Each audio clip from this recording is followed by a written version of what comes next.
Hello, Intactivists. Today, we are going to be talking about a Cronus hack, if you will, that if you don't read the terms and conditions, you're going to totally miss, and it's going to probably cost you thousands of dollars, especially if you are eligible. And I just did this hack very recently, and it worked out in my favor, and it went very well. Also, we're going to cover the markets, like always, and we're just going to kind of do our weekly wrap-up and go through some charts. So this is really big, though, with what I'm about to say with Cronus, and it's not just the price action. It's something much bigger than just the price action. So let's go. All right, on the Fear and Greed Index for CNN, we are sitting at fear at 42. And if we go to the Mannarino Market Risk Indicator, we are hovering just in extreme risk of a market correction. So that's concerning. So be aware of that. If we move on to the S&P 500 heat map for the week, you see that we definitely have a mixed bag with technology doing really, really well, consumer services doing really well, but energy and healthcare, real estate even, not doing super well. And everything else is a mixed bag around here with financials and consumer cyclicals. Moving on to some charts. So the MTA trade that we have, we were hoping that this bullish descending wedge would play out higher to about here, and it has not yet played out. We are definitely consolidating right here, which is not a good sign. We are below the 200, we're below the 50, we're below the 20 EMA, and the RSI is also bearish as well, with it being at 36, and the MACD is looking like it's going to reverse lower. So I would be careful with MTA for right now. There's really not a whole lot of things technically that I can see that would be like, oh yeah, buy it. Even the volume, it has selling pressure all the way up at 438. So even if this did rise up, there's a little bit of buying pressure actually right where we're at. But that might have it retest to 200-day. Maybe. But that is super small buying pressure. So I guess we'll see how this plays out. I mean, it can go either way, but I would stay away from this as of right now. It's at 270. It's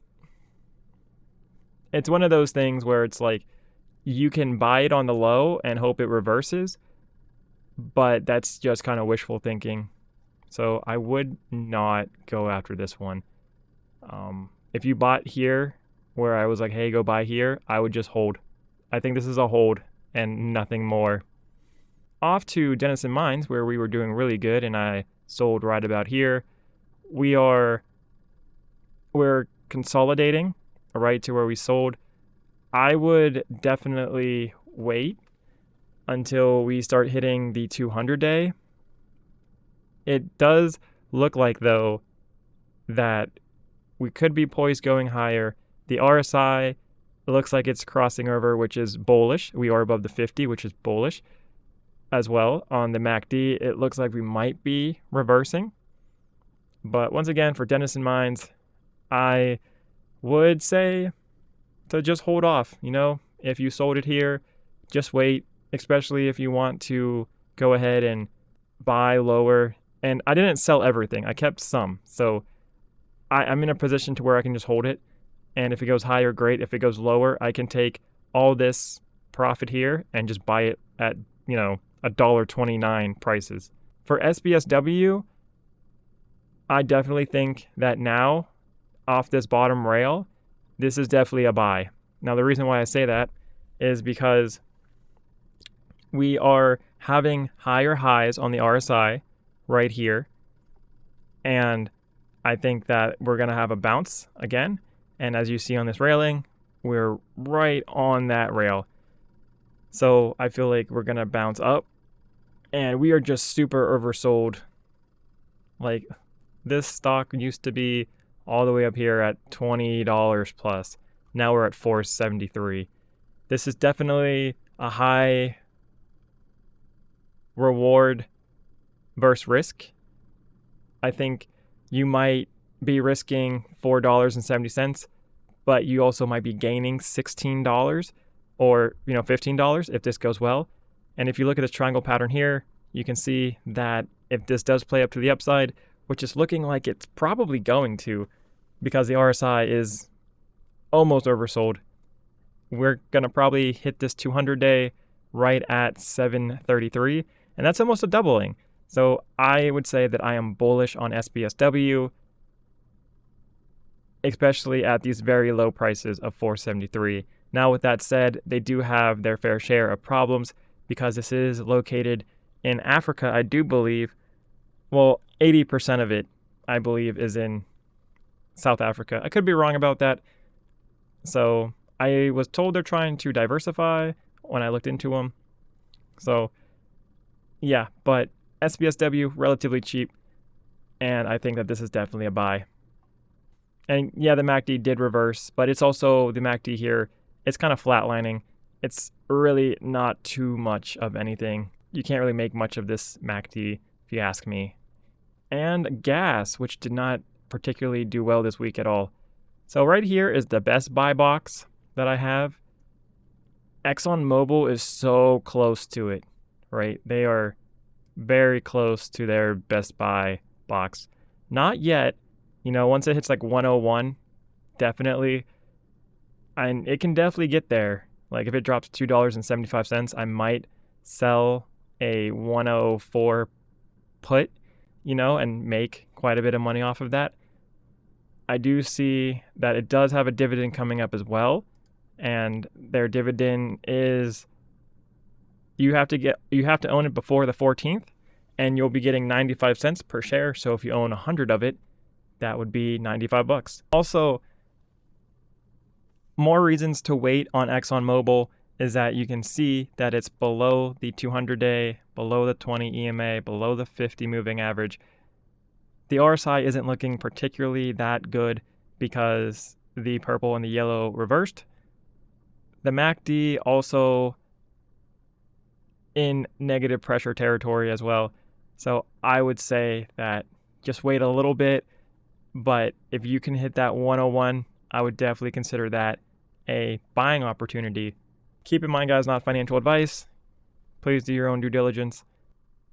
All right, guys, so on crypto.com, I actually did this. I had a fixed plan that was locking up my Cronus for 3 months. So if you look at this 3.34, this is really big. You should definitely read this. And I just did this. It says you may submit a request. I'm actually going to zoom in. So right here, it says you may submit a request to close your Earn account prior to the expiration of a fixed plan. Now I did this and I kid you not, I had like 10 of these Earn accounts and I closed all of them so I could get the Icy White card. So it was really awesome. And it does continue saying you do agree that any early withdrawal shall be at our crypto.com sole discretion, and that in the event of early withdrawal, any accrued rewards not yet credited to your app crypto wallet will be forfeited. Like, that's really, you're not losing that much. I was only making like 3% anyways, so it really wasn't that big of a deal. I was like, whatever, I'll lose maybe 25 Cronus. Okay. And so instead of making 3%, I'm now making 8% on the majority of my Cronus. And that is huge. So if you have Cronus, and if you've seen recently Cronus and how it moved, Cronus shot up. It literally hit our line. Remember that line that I was like, hey guys, it's going to hit like 11.3, and it did. It did hit that. So I was expecting this to take a little longer. It definitely did not take that much longer than I thought. It broke out and just skyrocketed. And it caught me with my pants down, So I was hoping it would be in January, but it was November 11th. And I, opened my messenger, my app or whatever. I contacted support. I was like, hey guys, can you please get rid of my Earn account and can I withdraw it so I can go stake it for the Icy White card? And they said, yeah, that's not a problem. It took 2 days and wonderful customer service. It was beautiful. And yes, so that's why it's really important to know this 3.3.4 rule about the withdrawal, right? So I know a lot of people were not expecting this, and honestly, having the Frosted Rose Gold or Icy White card is just leaps and bounds better than the Jade Green or Royal Indigo. And some people, you might be stuck on Midnight Blue or Ruby Steel, and just that up of 40% gains that we had if you're in Cronus really did help you. And I felt so bad. I was upset, like, oh no, I need to hurry. I